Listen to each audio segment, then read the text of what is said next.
Bonjour et bienvenue au rapport de situation d'aujourd'hui. Nous allons parler de la situation en Ukraine et de tout ce qui s'y rapporte. Là-bas, il y a sûrement des informations plus importantes, des nouvelles majeures aujourd'hui. Le gouvernement allemand et le gouvernement ukrainien se sont mis d'accord sur une production sous licence du KF-41 Lynx. La production commencera cette année. La pression ne pèse plus seulement sur Pokrovsk. La situation ukrainienne est maintenant dramatique.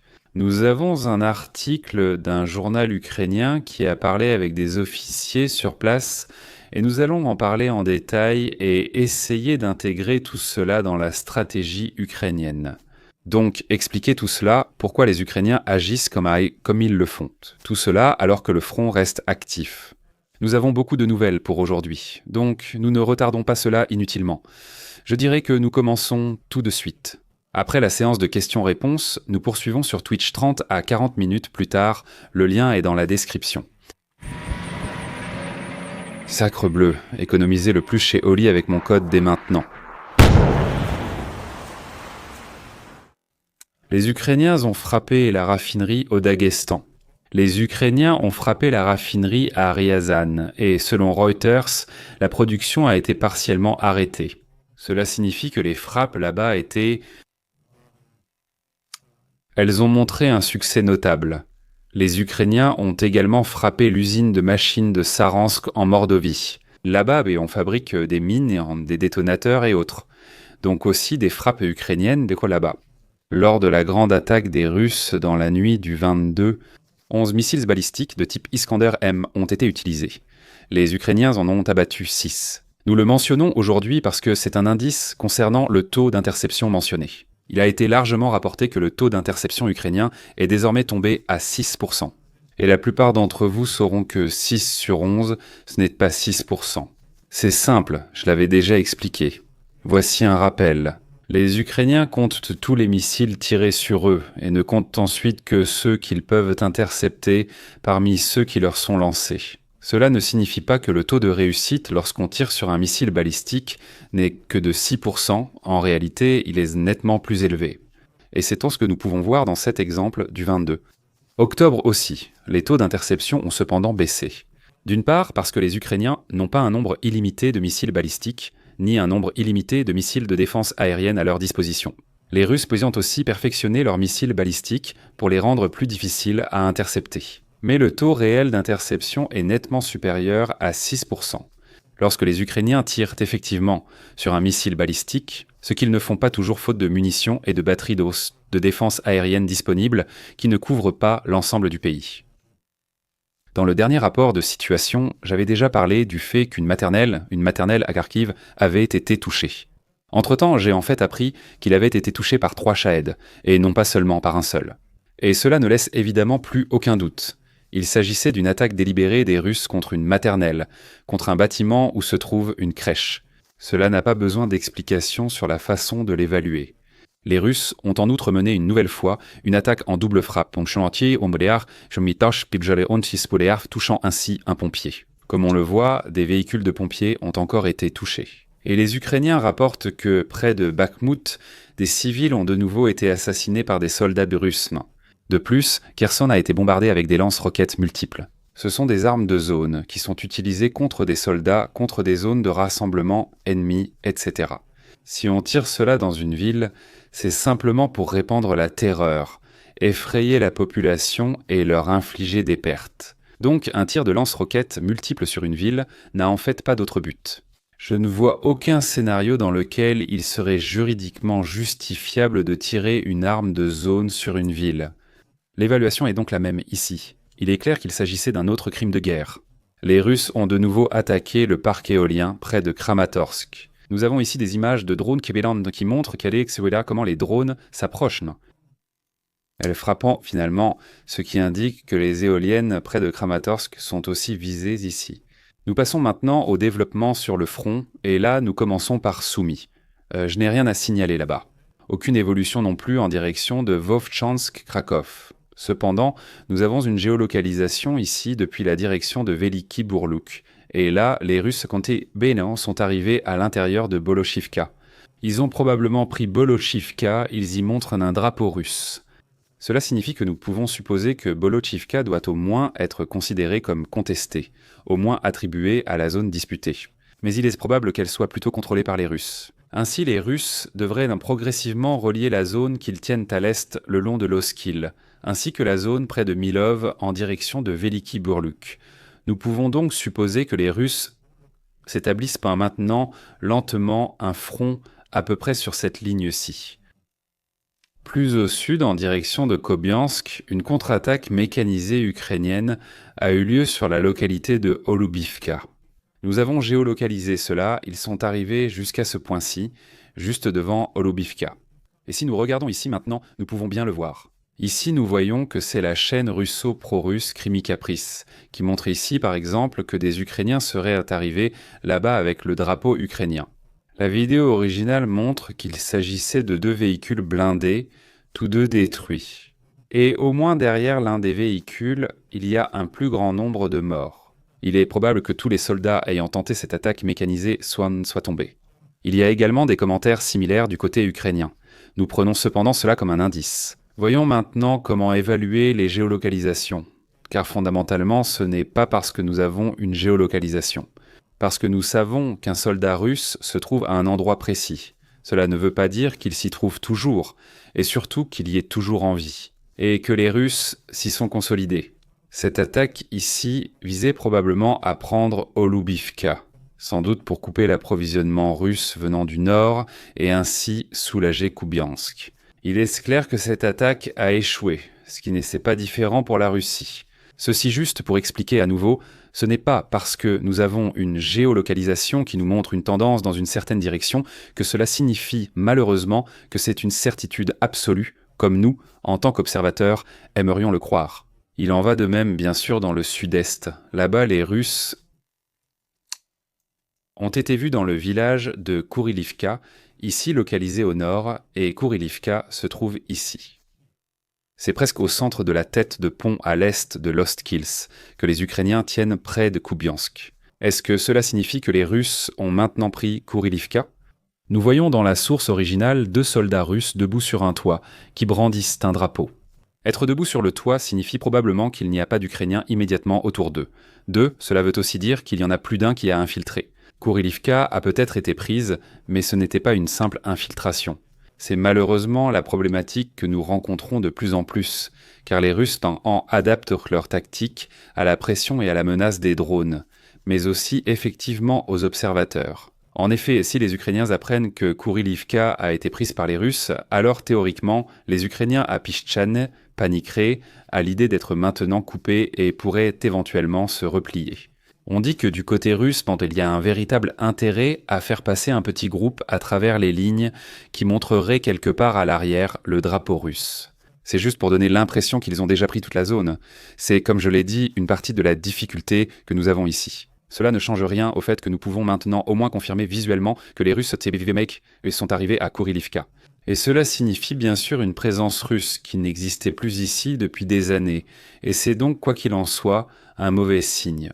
Plus au sud, nous n'avons à nouveau une géolocalisation que depuis la direction de Liman. Là-bas, les Russes ont attaqué depuis le nord, depuis Stavki, en direction de Stavki. Nous les avons géolocalisés ici, vous les avez aussi ici. Encore une fois, ils ont été vaincus, mais cela ne veut pas dire qu'ils n'ont pas déplacé le front ici, dans cette direction. Les Ukrainiens ont été géolocalisés à l'ouest de Tsarichne, précisément ici à ce point. Là, il y a un système de tranchées dans la lisière de la forêt. Il ne s'agit probablement pas d'une conquête ukrainienne récente, mais plutôt d'une erreur de carte. Les Ukrainiens sont probablement là depuis tout ce temps, et la carte devrait plutôt être dessinée ainsi, car il est très probable que les Ukrainiens y exercent toujours le contrôle. Plus au sud, cependant, les Ukrainiens ont avancé en direction de vers Torske. Si on regarde vite, non, ici à l'est, ce sont les Ukrainiens. Nous avons géolocalisé cela à cet endroit. Et ils capturent parfois des prisonniers, preuve qu'ils ont contrôlé localement la zone à ces endroits. Et ceci était ensuite entre les mains des Ukrainiens. Leur consolidation là-bas reste incertaine, mais cela montre que les Ukrainiens ont réussi grâce à des contre-attaques. Les Russes, entre-temps, sont entrés dans la localité de Liman à l'ouest de là. Cela a été géolocalisé par la Deep State Map elle-même, depuis leur chaîne.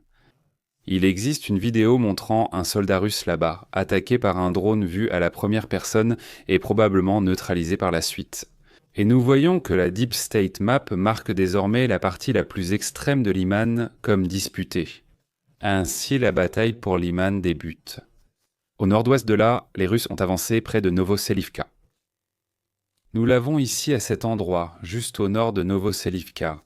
Pas de changement dramatique, mais ici, à cet endroit, les Russes ont justement avancé jusqu'à cette position.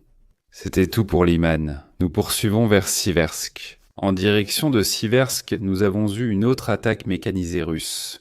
Nous recevons presque tous les jours des rapports d'attaques mécanisées russes. J'ai abordé dans les précédents rapports de situation que nous pouvons nous attendre à cela pour les prochains mois. Que les Russes ne sont absolument pas à court de chars et de véhicules blindés d'infanterie, comme certains l'ont affirmé, mais qu'ils ont constitué des réserves qu'ils sont maintenant manifestement prêts à réutiliser. Même si personnellement, je ne vois pas encore la justification pour cela. Car jusqu'à présent, du moins, la grande majorité de ces attaques mécanisées semblent échouer de façon impitoyable. Cependant, une attaque mécanisée s'est produite ici. Là-bas, les Russes ont été combattus ici, à cet endroit, et ils ont aussi avancé jusqu'ici, ici, à cet endroit. De plus, les Russes ont été aperçus au nord de Siversk. Dans cette zone, ici. Mauvaise carte encore, ça fait beaucoup. Oui, retirons-la. Ici, à cet endroit, c'est ça. Dans la zone disputée, ce serait ici, mais les Russes y opèrent encore. Cependant, ils ont également été aperçus à l'ouest de Vimker. Là-bas, ils ont été géolocalisés, ici, à cet endroit, géolocalisés. Donc, en général, la pression en direction de Siversk est maintenue et les Russes avancent légèrement à différents endroits, mais ils avancent. Nous avons une géolocalisation vers Kostiantynivka. Tout d'abord, nous avons à nouveau les Ukrainiens au nord de Stchabinivka. Cela signifie que nous voyons visuellement que les Russes, que les Ukrainiens, tiennent toujours des positions dans le nord de Stchabinivka. Je leur rappelle simplement que, il y a 2 ou 3 épisodes, nous avions encore des Ukrainiens à Torres. Ils sont allés si loin, la suite devient dramatique avec la prochaine géolocalisation. Car là-bas, un soldat russe a été attaqué à cet endroit par un drone vu à la première personne probablement tué.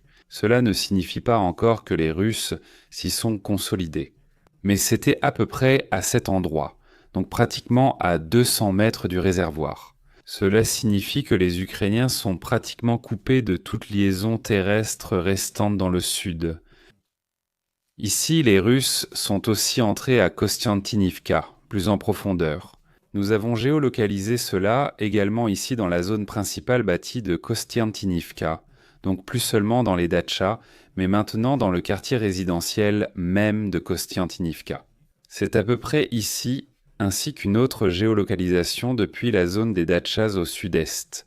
Ça devrait être ici, mais là-bas, il n'y a qu'une position russe. C'est ce qu'on voit. On dirait qu'ils ont pris le contrôle de la zone et que, par conséquent, la zone de contrôle russe s'est étendue dans cette direction. Désormais, cela concerne aussi les dachas. Comme indiqué, ce sont des troupes russes. Désormais, à Mankoselea, à Kostiantynivka aussi, dans les quartiers résidentiels à l'ouest, en direction de Dobropilia, les Ukrainiens ont été aperçus à Koutcharivja.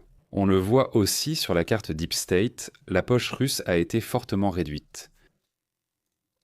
Nous avons ici des soldats ukrainiens qui y brandissent pour leur drapeau et les troupes aéroportées ukrainiennes affirment avoir fait plus de 50 prisonniers là-bas. Cela nous donne aussi un indice sur la situation de ces poches. J'ai dit, lorsque ces poches ont été créées, que c'était les Bokrent, les Ukrainiens. En réalité, cela concerne seulement quelques centaines de soldats. Il faut le comprendre ainsi.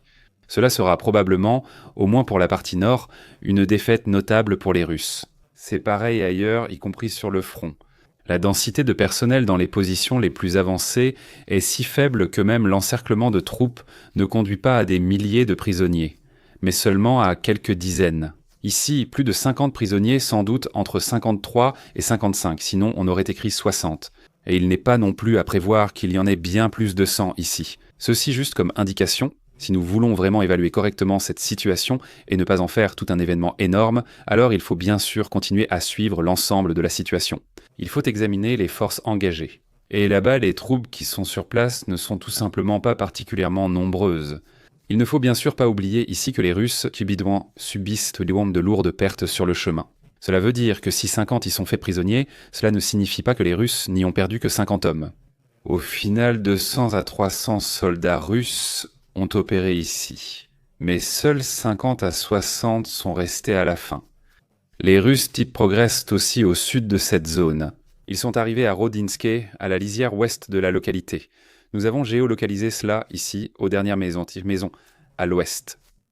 On ignore encore à quel point ils se sont consolidés là-bas, mais c'est bien ici, sur la liaison vers Pokrovsk. À Pokrovsk, nous avons encore repéré les Russes à la lisière sud-est de Mirnograd. Ici. La dernière fois, ils étaient, je crois, quelque part ici. Donc, ils semblent progresser lentement à l'intérieur de Mirnograd. C'est ici en bas, à peu près ici. Là-bas, ils avancent lentement. Les Russes ont également été géolocalisés au sud-est de Pokrovsk. Ici, à cet endroit, c'est à peu près ici. Et les Russes sont au nord de là. Encore une fois, ils ont été géolocalisés au nord de la voie ferrée, donc dans cette zone. Et nous voyons maintenant aussi que la carte Deep State classe désormais toute la zone comme contestée, et considère donc désormais toute la partie sud-ouest de Pokrovsk comme disputée.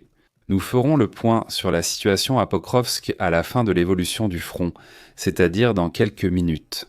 Nous poursuivons vers le front, direction Pokrovsk. Ici, les Russes ont réussi à repousser les Ukrainiens à Novoselivka.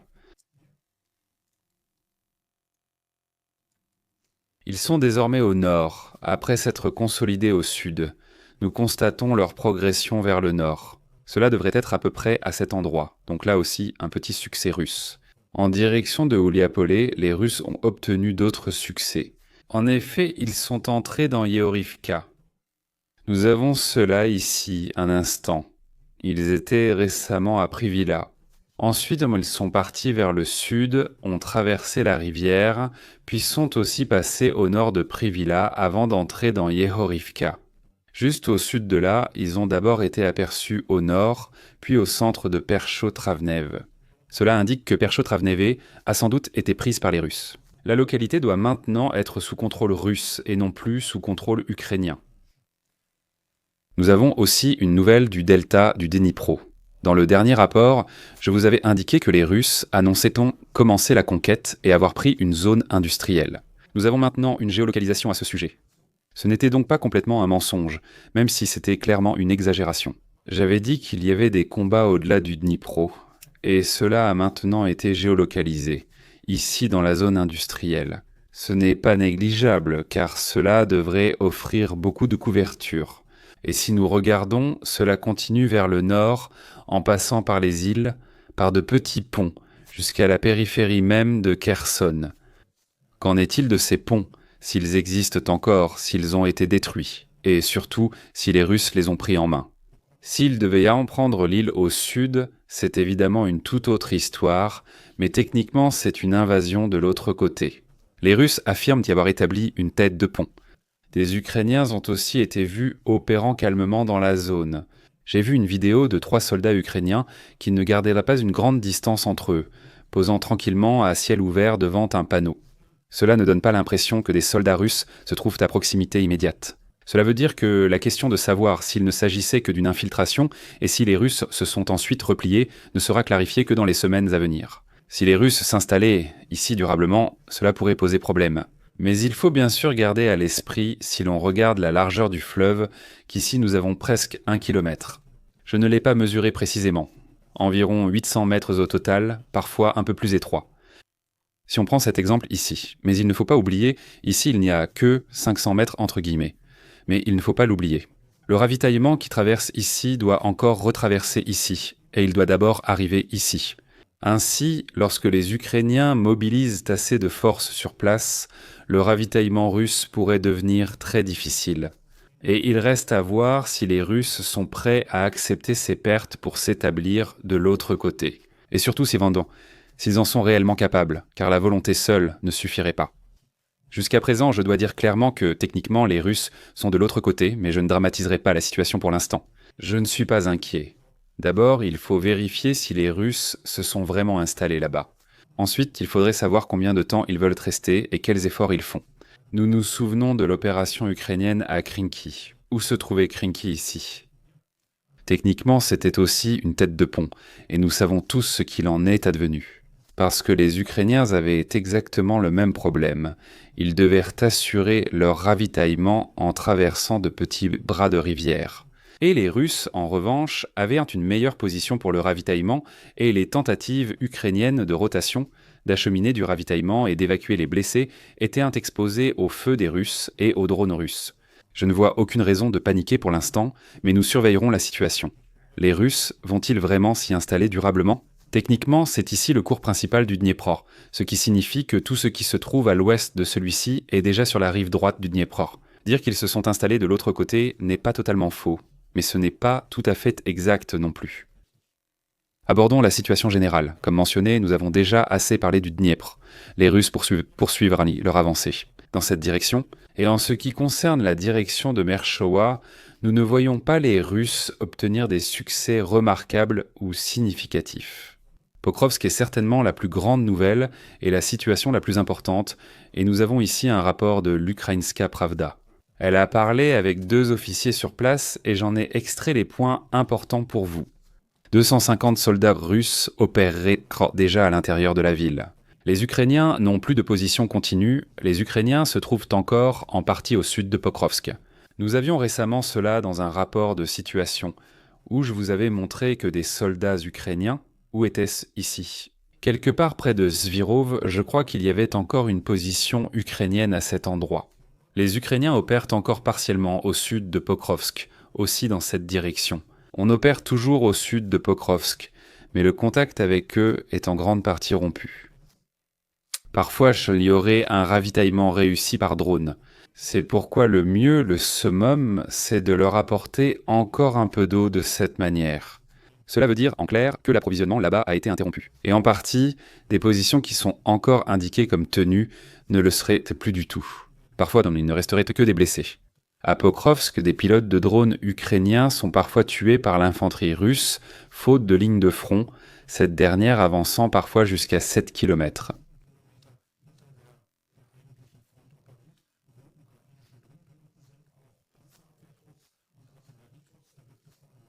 Les fantassins russes sont surpris et attaqués. Ce sont tous des soldats entraînés, mais il y a évidemment une énorme différence entre être un fantassin préparé et prêt à affronter des soldats ennemis, ou si l'on croit être loin du front et qu'on est soudain surpris. Là.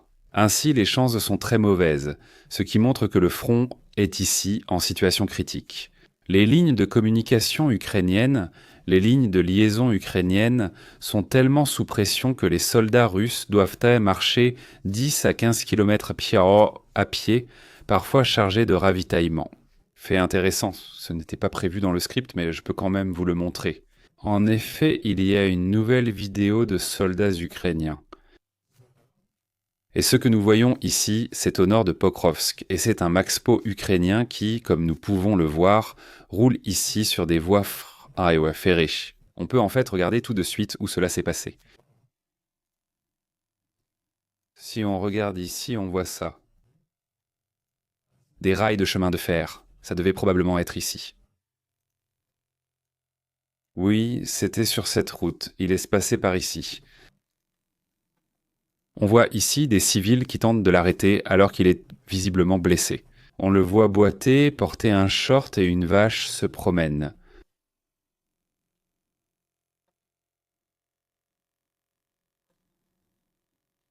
Et il le suit un peu. Il voulait probablement attirer l'attention. Ici, on voit clairement un blessé. Voyons ce que YouTube dira quand je vous montre ça.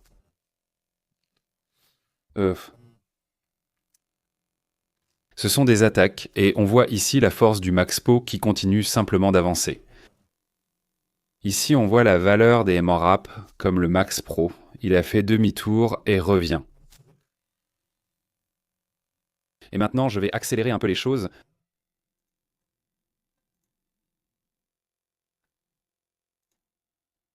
Il l'ouvre. Il embarque maintenant certains à bord. Ce qu'il y a ici, si c'est un blessé, ça y ressemble presque. Je ne sais pas ce qu'il est devenu, mais des civils ont été embarqués. Comme nous pouvons le voir, mais tout le monde ne monte pas à bord. Pourquoi tout le monde ne part pas? Je ne peux que le deviner. Mais ce que nous voyons ici, ce sont des civils qui sont toujours sur place, qui sont évacués, qui manifestement n'ont pas saisi l'occasion d'être évacués il y a des mois. Impossible de savoir s'il lui a été interdit de partir ou s'il faisait simplement ses adieux. Ce ne sont clairement pas des soldats. Ce sont des civils. Cela veut dire que nous voyons que des véhicules blindés ukrainiens opèrent toujours là-bas, mais à quoi ils sont exposés et qu'il y a toujours des civils ici. Nous pouvons aussi voir des images montrant à quel point Pokrovski est désormais détruite. Et ici, nous voyons d'autres impacts autour du Max Pro. Cela doit être un tir de mortier. D'ailleurs, c'est impressionnant de précision sur un véhicule en mouvement. En partie du moins, je suppose qu'il s'agissait de mortiers. Et apparemment, le Max Pro s'échappe avec sa cargaison. Voici la situation à Pokrovski. Il est possible que des véhicules circulent encore, mais cela a sûrement été une question de chance. D'autres Max Pro sont détruits dans le processus. La situation à Menograd et à Pokrovski est extrêmement difficile. Là où justement de tels véhicules ne fonctionnent pas, les soldats ukrainiens marchent 10 à 15 km la nuit avec du ravitaillement. Menograd, plus à l'est, subit aussi la pression. Les Russes y pénètrent déjà. Et nous devons regarder tout cela sur la carte pour comprendre ce que cela signifie. Nous avons cette route. Ici, les Ukrainiens ont maintenant opéré dans la zone où les Russes sont déjà présents. Les Russes sadotables sont également à Rudinske. Ils y ont opéré. On ne sait pas encore s'ils s'y sont déjà installés. Mais s'ils parviennent jusqu'à la limite ouest du village, cela ne devrait plus être trop ennuyeux. Il ne faudra pas longtemps avant qu'ils s'installent aussi à Rudinske. Et les lignes de communication vers Pokrovsk sont celle-ci, celle-ci et celle-ci. Oui, c'est à peu près ça. Ici, les Russes opèrent déjà. Ils ont déjà opéré ici. Les Russes qui étaient ici ont sans doute été éliminés. Ils opèrent déjà ici. Cela signifie que tout ce qui reste pour approvisionner Pokrovsk par la route, c'est ceci. C'est ce qui reste pour Menograd et Pokrovsk, sauf allonger les positions russes. Celles-ci ne sont pas permanentes non plus, puisque des soldats russes opèrent enfin là-bas. Cela ne signifie pas qu'ils sont restés définitivement. Et nous avons déjà mentionné à plusieurs reprises que du côté russe, ils n'apportent souvent pas de munitions anti-chars. Tout simplement parce que les soldats ne sont pas capables de transporter des objets lourds. Cela offre donc plus d'options aux soldats ukrainiens utilisant des véhicules blindés. C'est pourquoi nous avons également vu à Pokrovsk des contre-attaques ukrainiennes avec des véhicules blindés, qui touchaient parfois littéralement les bâtiments avec leurs canons, précisément où se trouvaient des soldats russes. Si ces dernières lignes de communication sont menacées, cela touche non seulement Pokrovsk, mais aussi Menograd. Mais il faut aussi relativiser. Difficile d'estimer combien opèrent encore dans cette région. Mais nous voyons que les positions ukrainiennes sont relativement peu occupées. C'est d'ailleurs l'une des raisons pour lesquelles les Russes peuvent percer ainsi. Combien de soldats les Ukrainiens ont donc dans cette région, cela reste incertain. Mais il est clair que ces soldats sont désormais sérieusement menacés d'encerclement et que l'encerclement n'est plus très loin. En soi, on s'attendrait à ce que les Ukrainiens se retirent rapidement, mais c'est exactement la même chose à l'est de là.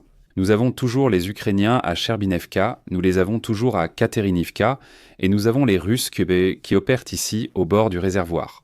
Nous avions récemment un soldat ukrainien à Toretsk. Qu'il ait été là-bas selon le plan ou qu'il se soit caché quelque part, on ne peut que le deviner.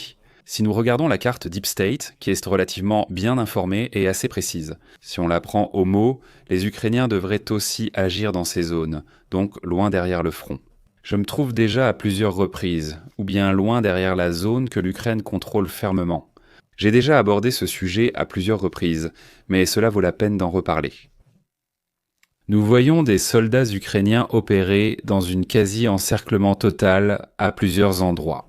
En fait, ils sont déjà coupés. Techniquement, il reste encore une liaison terrestre.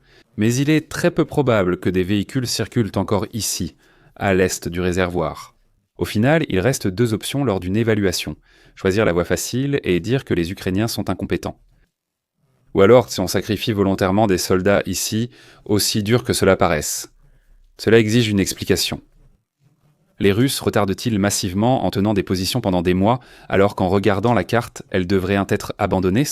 Nous avons eu cela encore et encore, où nous regardions la carte et voyions des positions qui semblaient complètement isolées, alors qu'il restait encore une route. Et l'Ukraine ne fait pas que tenir là-bas, ils tiennent vraiment.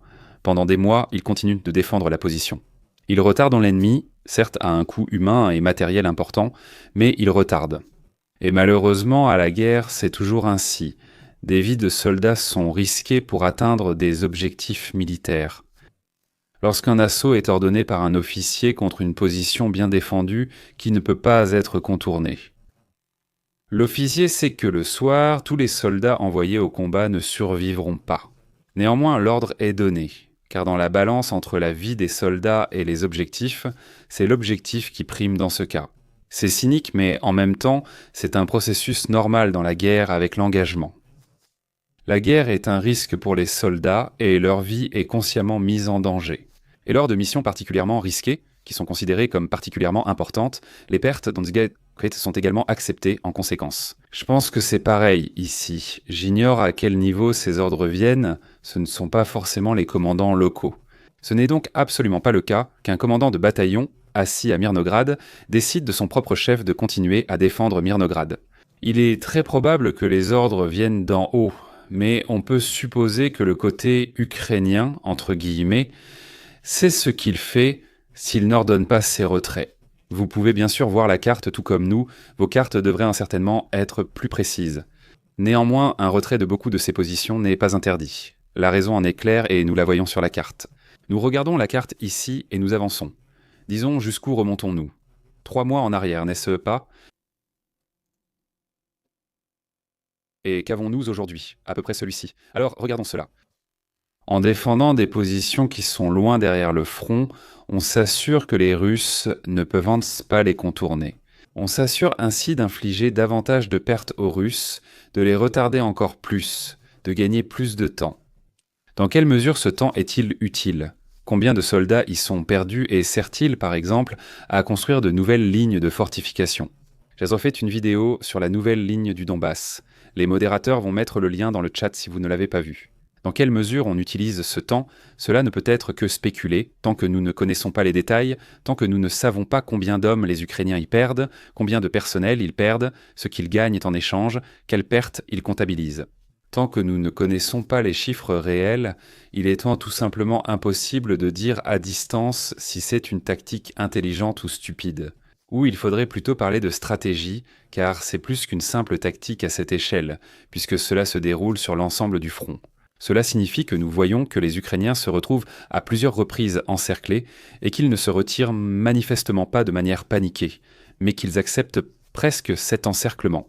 Cela sur de nombreuses zones du front sans repli à temps. Et à mon avis, cela est fait consciemment, car ils savent qu'ils achètent ainsi du temps. Encore une fois, pour conclure, je ne peux que dire que je ne sais pas si c'est intelligent. Je ne peux pas répondre sérieusement à distance si le calcul va fonctionner. Pour cela, il faudrait que je connaisse tous les chiffres, ce qui n'est tout simplement pas le cas. Les pertes ukrainiennes, celles infligées aux Russes et la capacité de l'Ukraine à les compenser doivent évidemment être prises en compte. Si l'on gagne à Pokrovsk et Myrnograd pendant 1 an, mais qu'on perd 20 000 soldats et qu'on ne peut en remplacer que 10 000, il serait peut-être plus intelligent de se replier. Tout cela fait partie des calculs qui, malheureusement, sont la réalité de la guerre. Et si je n'ai pas les chiffres, malheureusement, je ne peux pas le faire. Évaluer cela à distance, savoir si c'est intelligent ou mauvais, c'est difficile. Je ne peux juger que ce que je vois, et à mon avis, cela suit un plan. Je n'en vois pas. Il est irrationnel de croire que les Ukrainiens sont constamment surpris par un front qui avance très lentement, que leur propre position soit prise dans une poche. Au contraire, il est clair que cela est consciemment accepté et qu'ils agissent ainsi pour gagner du temps. Ensuite, nous avons des nouvelles de la centrale nucléaire de Zaporijia. Elle est de nouveau connectée au réseau, rapporte l'Agence internationale de l'énergie atomique. Les Ukrainiens avaient conclu un cessez-le-feu local avec les Russes pour permettre la réparation. La centrale nucléaire a été déconnectée du réseau électrique pendant 4 semaines. Elle n'était pas raccordée et devait donc être alimentée par des générateurs. Elle est maintenant de nouveau raccordée au réseau. Ensuite, nous avons des nouvelles dans le domaine de la guerre hybride, si l'on peut dire ainsi. Les Russes ont pénétré dans l'espace aérien lituanien le 23, avec un Sukhoi 30 et un Ilyushin 78 ravitailleurs. L'OTAN a déployé 2 avions d'interception. Les Russes ont de nouveau quitté l'espace aérien lituanien et ont déclaré qu'il ne s'agissait que d'un vol d'entraînement prévu à Kaliningrad. Sur la génération de troupes, les Russes déclarent employer des réservistes à l'arrière pour la protection. Sont mentionnés des équipes de tir ou petits groupes de combat anti-drones. Donc ce que nous voyons du côté ukrainien, de petits véhicules tout-terrain équipés de mitrailleuses lourdes pour abattre des drones. C'est possible, mais c'est aussi tout à fait probable. Pas à pas, une accoutumance à ce que j'ai déjà traité dans une vidéo séparée. Il vient d'être posté dans le chat que la Russie va maintenant commencer à préparer sa réserve de mobilisation pour la guerre en Ukraine afin de compenser ses déficits en personnel. Ou plutôt que la Russie va probablement à nouveau procéder à une mobilisation. En effet, la Russie manque de plus en plus de volontaires pour poursuivre la guerre. Ensuite, nous avons des nouvelles intéressantes venant du Nord. Un blogueur militaire russe, que nous avons déjà cité ici à plusieurs reprises. Il est connecté dans les régions de Koursk, Briansk et Belgorod, donc pratiquement tout le long du nord du front. Et là-bas, il a publié une lettre qui a été rendue publique par des membres d'une unité territoriale russe. Ils demandent que leurs proches soient retirés du front, car ils font partie d'une unité territoriale. Et le commandant les a tout simplement envoyés dans des assauts. Il s'agit probablement d'une unité qui a été créée pour la protection locale. Nous avons vu cela lors de l'invasion ukrainienne à Koursk, où les Russes ont formé des unités de volontaires qui avaient des contrats très clairs.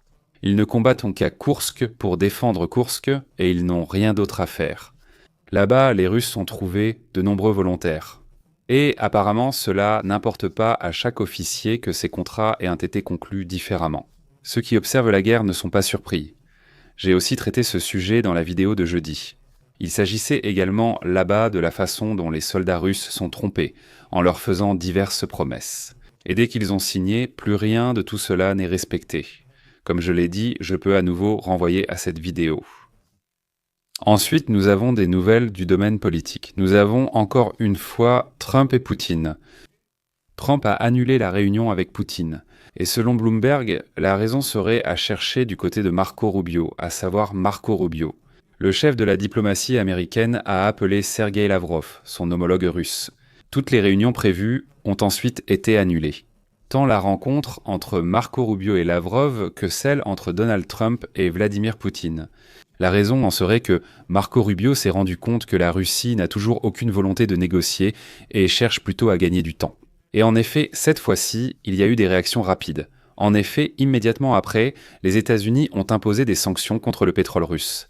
Ici, il s'agit du fait que Poutine aurait auparavant dit à Trump que les Américains ne pouvaient de toute façon rien faire aux Russes et que les sanctions ne leur feraient vraiment pas de mal. Et maintenant, il semble que Trump relève ce défi et a déclaré publiquement « Voyons voir ce que ça donnera dans 6 mois ». Après ces sanctions que nous venons d'imposer. Et ces sanctions ont déjà un effet. Nous allons y revenir dans un instant. Juste pour être complet. C'était déjà clair lors du dernier rapport de situation, mais entre-temps, il a été confirmé par écrit que les restrictions concernant Storm Shadow ont été levées. C'était évident, l'usine chimique de Briansk a été attaquée avec Storm Shadow, un système britannique et français. Mais il nécessite des données de ciblage provenant des Américains. Et de cette manière, les Américains avaient la mainmise sur l'endroit où Storm Shadow était utilisé. Et sous Biden, par exemple, toute utilisation en Russie a été interdite jusqu'au déploiement de soldats nord-coréens, contre des cibles non militaires et surtout contre des aéroports arrière quelconques ou installations similaires, cela restait interdit. Trump aurait levé toutes les restrictions. En outre, il se trouve que les Américains, nous l'avons rapporté ici chez Reuters, que l'administration Trump soutient désormais l'utilisation des avoirs russes gelés pour acheter des armes américaines. Autrement dit, les Russes devraient en principe payer pour les armes contre lesquelles leurs propres soldats devront ensuite se battre. C'est là le point de vue du gouvernement américain. Et nous avons un plan en 12 points de l'Union européenne et de l'Ukraine pour permettre la paix en Ukraine. Bref résumé, ils sont politiquement très intelligents et vont créer un peace board. Comment dit-on cela en allemand ? En quelque sorte, créer un conseil, disons un conseil chargé de surveiller la paix sous la présidence de Donald Trump, qui supervisera la mise en œuvre. Bien sûr, dans ce cas évidemment. On voit à quel point Donald Trump s'est senti flatté par le fait que d'autres nations l'auraient soi-disant invité à présider une instance comparable concernant l'accord de paix à Gaza. On cherche clairement à flatter Donald Trump en le nommant président par l'Union européenne. Le contenu inclut aussi un cessez-le-feu immédiat sur le front et le retour des enfants enlevés. Je crois que c'est Cambridge. Elle évalue à 35 000 le nombre d'enfants ukrainiens enlevés par la Russie, évoque l'échange de prisonniers et des garanties de sécurité pour les Ukrainiens. Les sanctions seraient progressivement levées et la Russie récupérerait 300 milliards de dollars d'avoirs gelés si elle participe à la reconstruction. L'Ukraine et la Russie discuteraient de la gestion des territoires occupés sans reconnaître ces zones comme russes. On peut déjà tirer un trait là-dessus, car la Russie n'acceptera évidemment pas cela.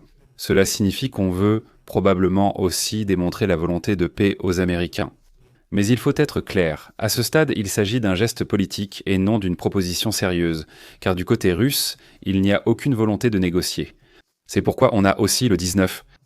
L'Union européenne a adopté son 19e paquet de sanctions contre la Russie avec effet. Les compagnies pétrolières d'État chinoises ont, pour le moment, cessé d'acheter du pétrole russe par pétrolier. L'approvisionnement par oléoduc continue, mais celui par pétrolier a cessé. Et les Indiens auraient pratiquement cessé d'acheter du pétrole russe. Combien de temps cela va durer, c'est en fait incertain. Car nous avons un autre rapport de Bloomberg où l'on a vu sur des images satellites qu'un pétrolier russe a transféré du gaz naturel liquéfié, c'est-à-dire du gaz naturel liquéfié, à un pétrolier chinois en mer, au large des côtes malaisiennes, dans les eaux internationales. Évidemment, pour éviter de se faire prendre. Donc clairement, du côté chinois, c'est une tentative de contourner les sanctions. Mais c'est toujours ce que je dis. Le fait que les Indiens n'achètent presque plus de pétrole, que pour l'instant les compagnies pétrolières chinoises n'achètent plus de pétrole transporté par tanker, montre que les sanctions ne sont finalement pas complètement inutiles. Comme Vladimir Poutine l'a encore déclaré ici avec assurance. Dans le cadre du soutien international, nous avons la nouvelle de la Finlande, qui contribue à hauteur de 100 millions d'euros à l'initiative PURL. C'est l'initiative qui consiste à acheter des armes américaines avec l'argent d'autres États. L'Espagne participe aussi, l'Allemagne apporte 60 millions. En Tchéquie, une campagne de financement participatif a été organisée pour financer le FP, 5 Flamingo. Elle a rencontré un grand succès en très peu de temps. Je suppose qu'il s'agit d'un seul FP, 5 Flamingo. Je n'ai vu aucun chiffre, donc je ne peux que deviner s'il s'agit d'un ou de plusieurs. Bonne nouvelle du Royaume-Uni, il lance la production en série de drones intercepteurs ukrainiens. C'est intelligent et cela fait exactement ce que j'ai toujours dit dans ce contexte. Car de cette manière, il y a un transfert de technologie, une création de capacités sans que personne n'achète des armes rapidement obsolètes pour les stocker. C'est ce dont nous avons toujours parlé ici. Même si la Bundeswehr commandait aujourd'hui de nombreux drones, et qu'ils étaient sans livrer rapidement. Ils seront obsolètes dans 1 an et presque inutilisables, donc peu utiles. Il faut donc des capacités pour construire rapidement de grandes quantités de drones, selon les besoins actuels. De grands entrepôts sont inutiles, les stocks partant vite. Et la seule façon sensée, comme je l'ai toujours souligné, c'est simplement de produire pour l'Ukraine, car elle peut utiliser ces armes. Elle donnera un retour direct, des retours immédiats sur ce qui doit être amélioré sur les armes. Et les capacités que l'on construit ainsi produisent justement pour l'Ukraine. Elles peuvent être réaffectées à leur armée d'un simple coup de stylo. C'est donc la bonne voie. Et nous voyons que c'est exactement ce que font les Britanniques. Et puis nous avons aussi la nouvelle que l'Ukraine a maintenant choisi le modèle de gauche. Le Kf-41 est le véhicule de combat d'infanterie le plus moderne au monde actuellement, qui est d'ailleurs toujours en lice chez les Américains, comme remplaçant du M2 Bradley qui a d'ailleurs fait ses preuves en Ukraine. Les Ukrainiens se sont maintenant mis d'accord avec l'Allemagne et avec Rheinmetall, et un contrat correspondant a été signé qui prévoit la construction d'une usine suivie d'une production en série directement en Ukraine. L'essentiel est que l'usine doit fonctionner dès cette année. On peut supposer qu'il s'agira d'abord surtout d'assemblage. Donc les composants seront livrés d'Europe, du reste de l'Europe, vers l'Ukraine. Mais la production va ainsi démarrer et l'Ukraine recevra dans un avenir proche des Kf-41 Lynx pour ses unités de combat. Elle en a déjà reçu un en 2024 pour des tests, et ces tests étaient manifestement si convaincants que l'Ukraine a décidé d'adopter le Kf-41 comme char standard. Voilà pour le rapport à ce stade.